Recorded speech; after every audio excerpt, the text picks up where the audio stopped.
Guys ನಮ್ಗೆ ನಿನ್ನೆ ಹೋದಂದು current ಬರಲೇ ಇಲ್ಲ. ರಾತ್ರಿ 8 ಗಂಟೆ ಆಯಿತು, ಇವಾಗ ಬೆಳಗ್ಗೆ 11 ಗಂಟೆ ಆದರೂ ಇನ್ನೂ ಕರೆಂಟ್ ಬರಲಿಲ್ಲ. ಅದಕ್ಕೆ ನಮ್ಮ ಅಣ್ಣನ ಮನೆಗೆ ಬಂದು ಫೋನ್ ಚಾರ್ಜ್ಗೆ ಹಾಕಿ ಅವ್ನ ಫೋನ್ ತಗೊಂಡು ಇವಾಗ ಬ್ಲಾಗ್ ಮಾಡ್ತಿದ್ದೀನಿ. ಗೈಸ್ ಇದು ನಮ್ಮ ಅಮ್ಮನ ಫೋನು, ಇದು ಅಣ್ಣನ ಫೋನು, ಇದು ನನ್ನ ಫೋನು, ಇದು ನನ್ನ ಪವರ್ ಬ್ಯಾಂಕು, ಇದು ಅಮ್ಮನ ಪವರ್ ಬ್ಯಾಂಕು, ಇದು ಅಣ್ಣನ ಪವರ್ ಬ್ಯಾಂಕು. ಒಂದಕ್ಕೂ ಜೀವ ಇಲ್ಲ, ಎಲ್ಲದು ಮಲಿಬಿಟ್ಟಿದೆ. 12:30 ಆದರೂ ನಮಗೆ ಕರೆಂಟ್ ಬರಲಿಲ್ಲ ಗೈಸ್. ನಾವು ಲೈನ್ ಆದರೂ ಚೇಂಜ್ ಮಾಡಿ ನೋಡುವ ಅಂತ.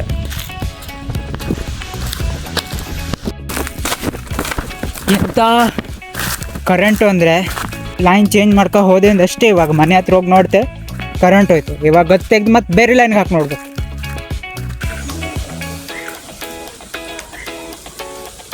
ಗೈಸ್ ಲಾಸ್ಟ್ 3 ಡೇಸಿಂದ cover to 1 hour to cover ಆಯ್ತದೆ. ನಮ್ಮದು ಡಾಕ್ಯುಮೆಂಟಲ್ಲಿ ಒಂದಲ್ಲ ಒಂದು ಮಿಸ್ಟೇಕ್ ಆಗ್ತಾನೆ ಉಂಟು ಗೈಸ್.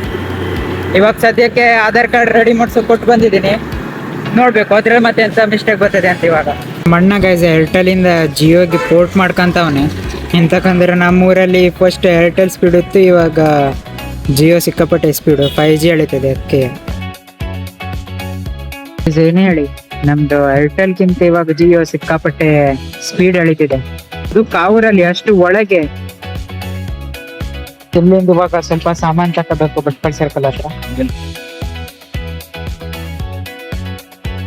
ಇವತ್ತು ನಮಗೆ ಕರೆಂಟೇ ಇಲ್ಲ. ಇವತ್ತು ಕರೆಂಟ್ ಚೇಂಜ್ ಮಾಡುವಂತ ಗದ್ದೆಗೆ ಬಂದಿದೆ ಗೈಸ್. ಎಂತಕ್ಕಂದ್ರೆ ನಮಗೆ ಬೆಳಗ್ಗೆಯಿಂದ ಕರೆಂಟೇ ಇಲ್ಲ. ಅದಕ್ಕೆ ನೋಡೋಗುವ ಅಂತ ಬಂದಿದೆ. ಅಕಸ್ಮಾತ್ ಬೇರೆ ಲೈನ್ಗೆ ಏನಾದರೂ ಆದ್ಯ ಅಂತ ಚೇಂಜ್ ಮಾಡೋಗುವ ಅಂತ ನೋಡುವ. ಕರೆಂಟ್ ಬಂತು ಗೈಸ್ ಲೈನ್ ಚೇಂಜ್ ಮಾಡಿದ್ಮೇಲೆ. ಈ ವಿಡಿಯೋನ ಇಲ್ಲೇ ಎಂಡ್ ಮಾಡ್ತಿದ್ದೀನಿ. ವಿಡಿಯೋ ಇಷ್ಟ ಆಗಿದ್ರೆ ಫಾಲೋ ಮಾಡಿ, ಲೈಕ್ ಮಾಡಿ, ಕಮೆಂಟ್ ಮಾಡಿ, ಶೇರ್ ಮಾಡಿ ಅಂತ ಹೇಳ್ತಾ ಮತ್ತೆ ಸಿಗ್ತೀನಿ. ಬಾಯ್.